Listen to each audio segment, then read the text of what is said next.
Hello everybody, this is Pun, the Frugal Streamer. I wanted to discuss single PC live streaming, and I want to do that because I think now more than ever, it is increasingly possible for most people that own a pretty decent PC to do this, and I want to talk about why. So let's go ahead and get into it.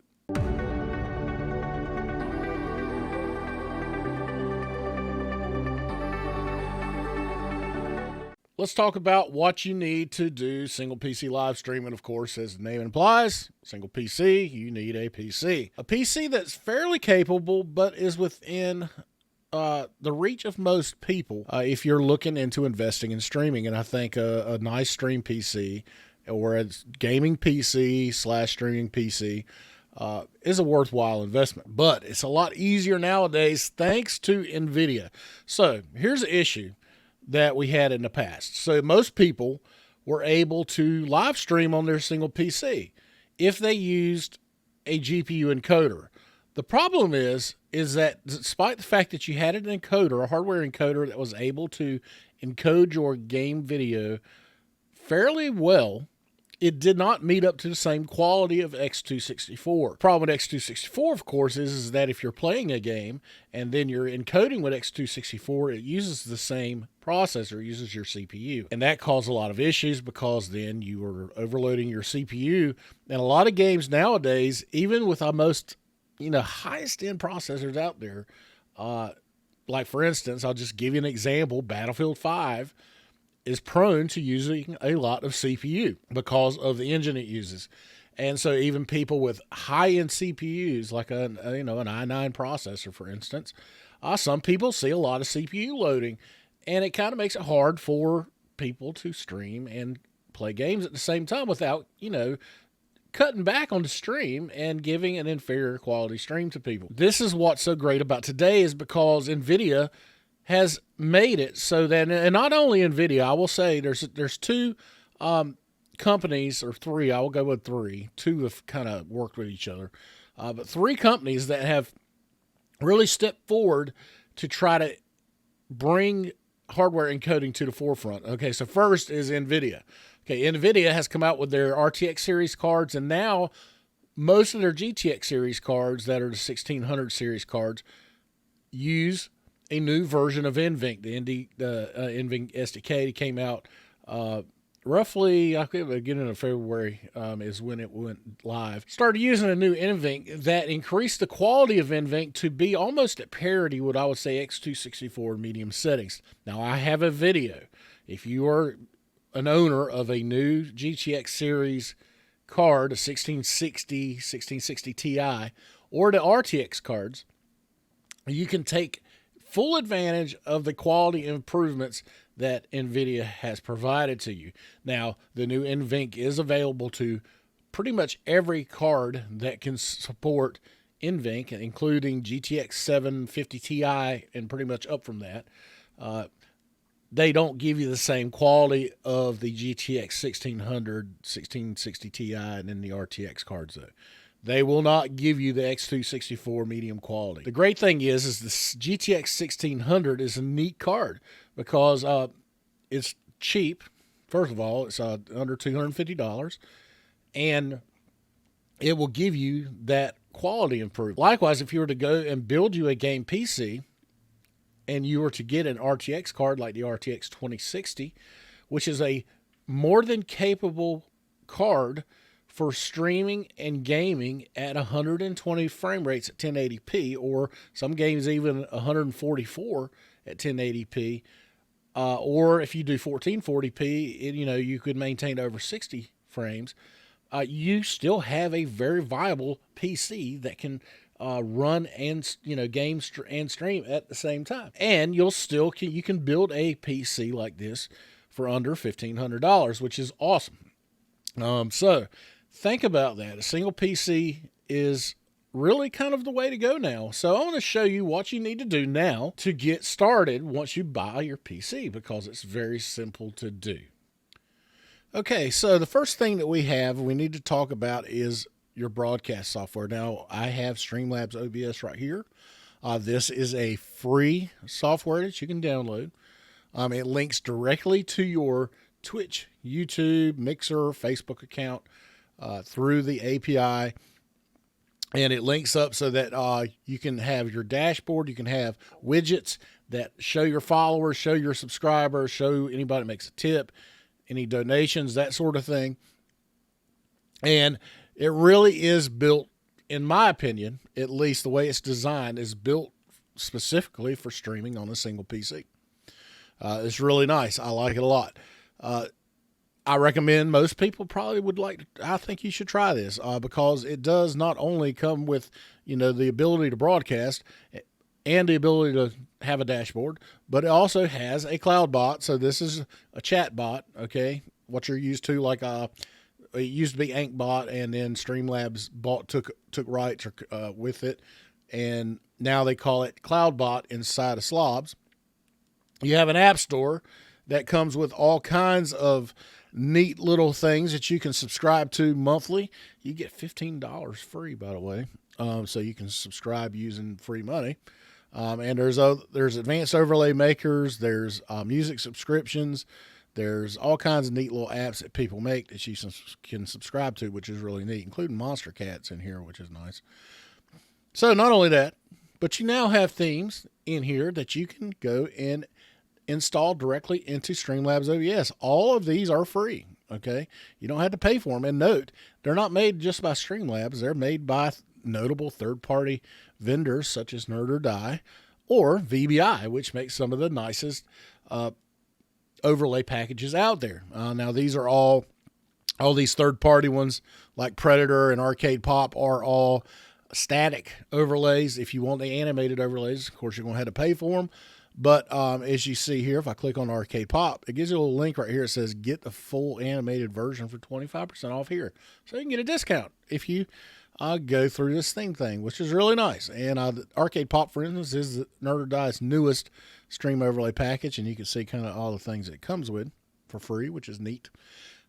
And then what I like about Streamlabs OBS compared to a lot of the others is it gives you a live dashboard where you can actually kind of see your subscribers, your followers, all that through here as it happens. And not only that, but you can still control your stream, the go live recording. You can see your notifications.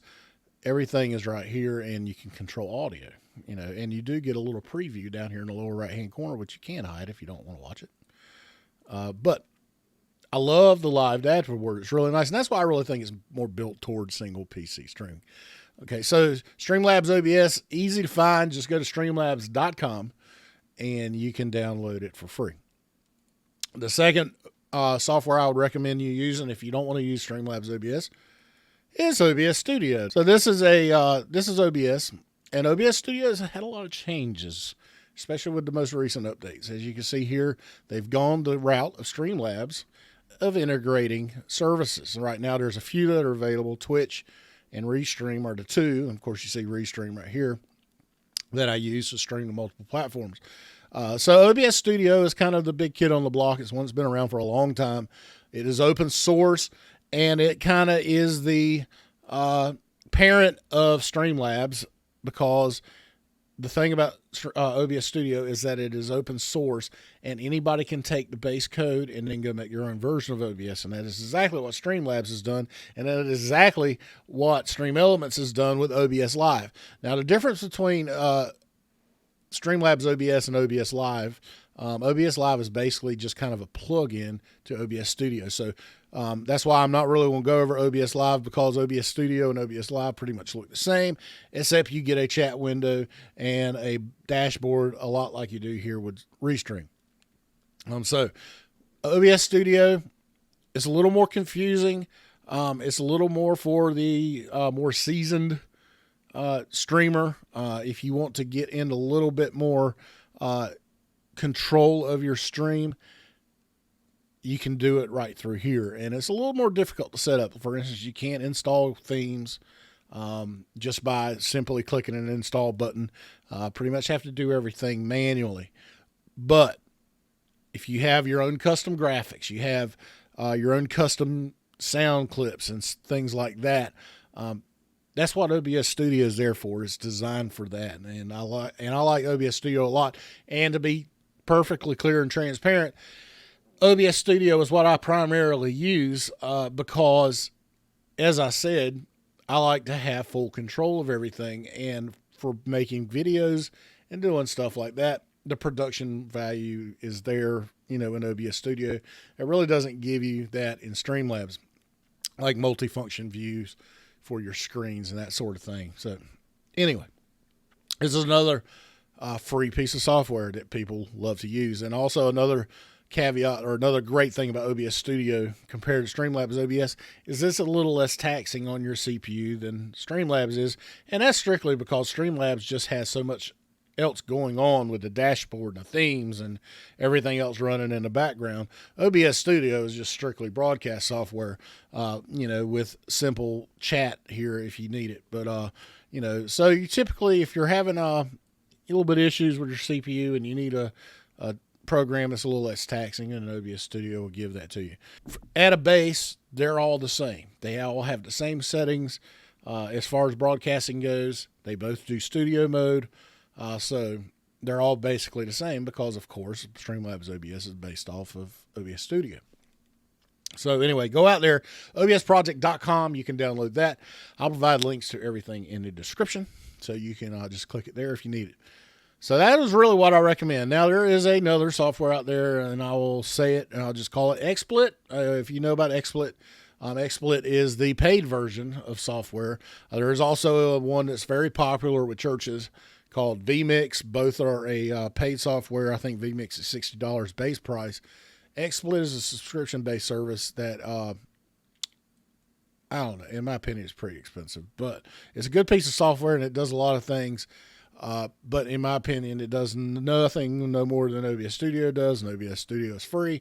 And that's why I recommend OBS Studio or Streamlabs OBS to my viewers, because, you can't beat free, and you can't beat what this thing does. So, OBS Studio is awesome. Streamlabs OBS is awesome. So anyway, that is really it, though. You don't really need a lot, because you don't need capture cards. You don't need, any crazy software, anything to run with this. All you really need is base software, because you're doing everything on one PC, which is great.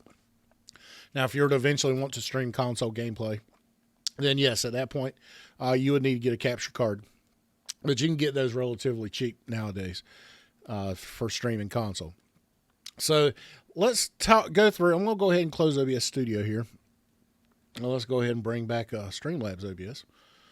And basically, Streamlabs OBS, and to get a basic stream going, you only need to do a couple things. First of all, you need to capture the content you want to send, and there's a couple ways that you can do that. So Streamlabs OBS here has scenes and sources.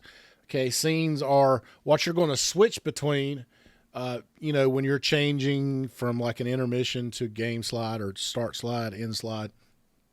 You build those scenes, and all your sources are going to compile your scene. Okay, so you can have, you can have a ton of different sources inside of one scene. But every basic live stream has two things. They have a game scene, and they typically have an intermission scene. Okay, so let's go ahead and real quick, we'll just build a game scene, and to capture gameplay, it's really easy to do. The primary way that most people would want to do this is through game capture. Okay, so all you need to do is click on the plus sign here under sources. And when you click on that, then you're going to get this window, and you get standard sources here, and then to the right you get widgets. And then if you actually subscribe to an app inside of Streamlabs OBS, you get a selection over here to the right of widgets. But most people will start out with just standard and widgets. Okay, so standard is going to be what you're going to basically build the foundation of your scene with. So primarily, people are going to use game capture to capture their game. Okay, so let's go ahead and select game capture, and we'll add this source. You can name this whatever you want, but I just always leave it as game capture. You add the new source, you have a couple different options. You can do capture any full screen. You have capture specific window. These are the two most people are going to use. You have this third option here, but I just don't know. I personally don't know why you would use it. I'm sure there is a reason, but I personally don't use it. And I always use capture any full screen application, which is the default. If you happen to run SLR Crossfire, of course, you can select that. You can do force scaling, which I don't know why you would do that, because you can do that in a separate area that is a lot more efficient. And then you have a bunch of options down here, including capture cursor. And one that I would recommend you keep checked, and that is use anti-cheat compatibility hook. And this applies also to OBS Studio because this will bypass you getting hit by anti-cheat software. Okay, so you select that, and anytime a game comes up, of course, it'll pop up automatically. The second way that you can capture gameplay is through a window capture. And you can do this under game capture too. You can actually capture a window inside of game capture, but there is a separate source for window capture. And you have a ton of any window that Windows recognizes as open will list in here, and then you can select it. And as you see here, I have a window that's popped up here that I've selected. Okay, so the third way that you can capture your gameplay is through just a basic display capture. Okay, now I don't recommend that you use this if you can use one of the other two options. If this is your last resort, then sure, go ahead and use it. The reason I say that is because it is a little bit more CPU intensive. Even if you're encoding with your GPU, your CPU still has to run OBS. Okay, so and this would put load on your CPU. All right, so you can have a couple options. In case of here, I have two displays on my game PC here, and so you have 1080p or whatever, how many displays you have. You can select whatever one you want to show, and it's that simple. Very easy to do. So that is your three basic ways that you're going to show your gameplay. It also captures the audio for it if it's running, so don't worry about that. But I would recommend you stick with game capture if you can. That is by far the most efficient way and easiest way to display your game. So I use the webcam here, and this is a simple way to get to get you on the screen. Webcam's cheap. This is a C920. Now these are kind of becoming a little harder to come by. Let me adjust it a little bit there. There we go. So these are becoming a little harder to come by because they're not really in production anymore. Now the C922 is out there, but still very reasonable. You can find them anywhere from, I've seen them on sale from $40 to $60. So just keep an eye on a sale in Amazon, or if you just want to buy it straight out, you're going to get a good quality. This is 1080p camera. The C922 supports IntelliSense, which allows you to do fake green screens. It really doesn't work that well, and that's more of the software, not really the camera's fault. But anyway, it's out there. It has a pretty decent mic for a webcam. So yeah, I like it a lot. Now I have the C920. C920 is great. You might even be able to find one used somewhere. And if you could do that, then go for it. Really nice though, and it provides a good picture provided you give it adequate light. That's the key. Lighting is key to any good webcam. Okay, and it goes for DSLRs, everything. So provide good light, and you can get those cheap, on Amazon too. The one that I have, it sits on top of my DSLR. And it gives enough light to also I can use on my webcam, which you can see right here. Well, you can see. Look, by the way, just let me show you something. This is what I got to deal with. You see this room? Look at all this stuff. This is flowers from my wife that she is working on for a wedding shower. You see what I got to deal with? Okay, sorry. Back off the soapbox. Anyway. She's really good at stuff like that, and so that's why she gets to do this, and it's pretty neat. But anyway, I can't even close my door with all the flowers. Anyway, so webcam, and that's really it. That's two things that you really should need. And, some people don't want to show themselves, and that's fine. You don't need a webcam, but a lot of people like it, and again, it helps to get more interaction with your viewers. So two simple things, okay? Graphics and all that stuff that, follow alerts, that's nice to have, not required. But if you're using Streamlabs OBS, it's really easy to set up and super easy to do. And I have videos for that in my playlist for Streamlabs OBS that you can try and learn a little bit more about Slob. But I recommend you just download it and play with it. It's not going to hurt, right? You'll learn about it. There's tons of tutorials. Even Streamlabs has a really great support site where you can get all the tutorials you need. It shows all the basics in addition to my videos themselves. So anyway, guys, that is really it in terms of basic live streaming on a single PC. More than ever, it's really affordable, and up until now, I really haven't wanted to talk about it because it just wasn't really a great option for people. When you wanted to stream at 1080p 60, now 720p, that's a different thing, but 1080p 60 is kind of the standard. That's kind of what people are trying to achieve, okay? And before, to be able to stream and game at 1080p 60, it just took a lot of money, and there was only a small amount of people that could really do that. So now it's really pretty much at reach of pretty much anybody that can, that wants a gaming PC. And even if you have an aging PC, you can still take and buy a GTX 1660 for under $250 and stick it in your gaming PC. Now, you won't take full advantage of the efficiency updates of NVENC, but you still will get that quality that is there that can give you X264 quality for under $250, and you'll be able to stream at 1080p 60 and it not affect your gameplay. So go out there, I think, and try it out. Now, I talked about another company that is out there that has done some improvements, and I've yet to test this because I personally don't have a system that supports it. So what Streamlabs has done and what Intel has done is they've teamed up to give the same kind of boost that NVENC does with their QuickSync. Now, here's the caveat. So you just can't have any computer to do this. But if you're looking at a streaming PC, you can buy a PC that is sponsored through Streamlabs and Intel, and there's some vendors out there that make it, and I think Simply Nuke's one of them. For under $1,000, you can get this little micro computer that comes with Streamlabs built into it, and that version of Streamlabs OBS has the QuickSync optimizations that give you X264 quality video. So again, you're able to, under $1,000, get you a nice PC. This one's strictly for streaming, okay, but you have that. Now, why did I say this for this video? Because I say, hey, Pun, you're talking about single PC streaming. You can't really do single PC streaming and gaming on that little thing. And you're right.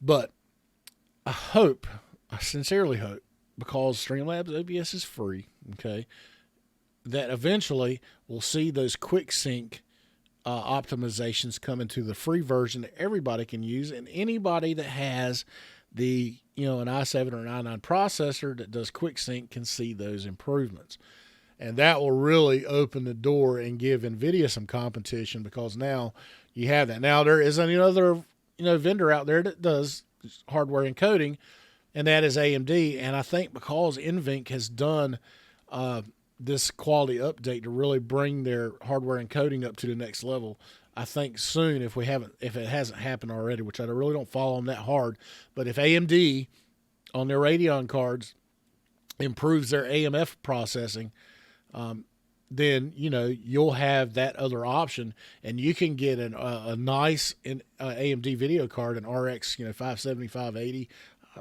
fairly cheap. So anyway, that is what I'd like to talk about. I do appreciate everybody taking a listen to this video. Simple, super easy to set up a basic single PC gaming live stream, and go out there and do it, because I think now more than ever it's available to probably the wide majority of people that do PC gaming. So anyway, guys, thank you for watching. I do appreciate it. Have a safe week, and we'll see you later.